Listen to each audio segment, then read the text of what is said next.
प्रत्येक व्यक्ति अपने जीवन में कुछ लक्ष्यों को निर्धारित करता है, जिससे वह अपनी योग्यता और अपनी प्रगति की परख करता है।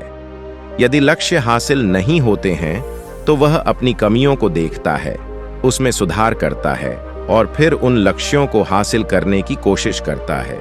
कई लोग अपने लिए लक्ष्यों को निर्धारित करते हैं और उसको पाने के लिए रणनीति भी बनाते हैं, लेकिन वे असफल होते हैं।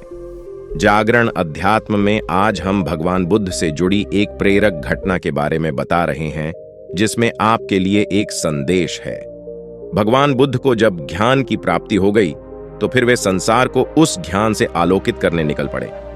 भगवान बुद्ध किसी गांव में जीवन के विभिन्न आयामों पर प्रतिदिन व्याख्यान देते। उनके प्रवचनों में जीवन का सार छिपा रहता। उनकी बातों को लोग बहुत ही गौर से सुनते थे। एक व्यक्ति बिना नागा किए उनके व्याख्यान सुनता। काफी समय बीत जाने के बाद भी उसने अपने अंदर कोई विशेष बदलाव नहीं पाया है।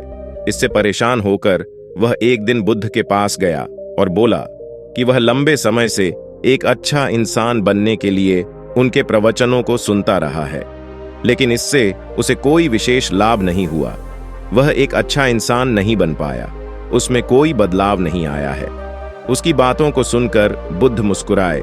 उन्होंने उसके सामने उसके गांव का नाम, वहां तक की दूरी, वह वहां कैसे जाता है आदि जैसे प्रश्नों की झड़ी लगा दी। जब बुद्ध ने उससे कहा कि क्या वह यहां से बैठे बैठे अपने गांव पहुंच जाएगा, तो वह झुंझला गया। उसने कहा कि ऐसा तो बिल्कुल भी संभव नहीं, उसे वहां तक पहुंचने के लिए पैदल चलकर जाना ही होगा। इस पर भगवान बुद्ध ने कहा कि अब आपको अपने प्रश्न का उत्तर मिल गया होगा। यदि आपको अपने गांव का रास्ता पता है, लेकिन इस जानकारी को व्यवहार में लाए बिना वहां नहीं पहुंचा जा सकता है, उसी प्रकार यदि आपके पास ज्ञान है और आप इसको अपने जीवन में अमल में लाए बिना एक बढ़िया इंसान नहीं बन सकते। ज्ञान को अपने व्यवहार में लाना आवश्यक है। इसके लिए आपको दृढ़ निश्चय के साथ निरंतर प्रयास करना होगा। कथा का सार: ज्ञान को व्यवहार में लाए बिना लक्ष्य की प्राप्ति नहीं की जा सकती है।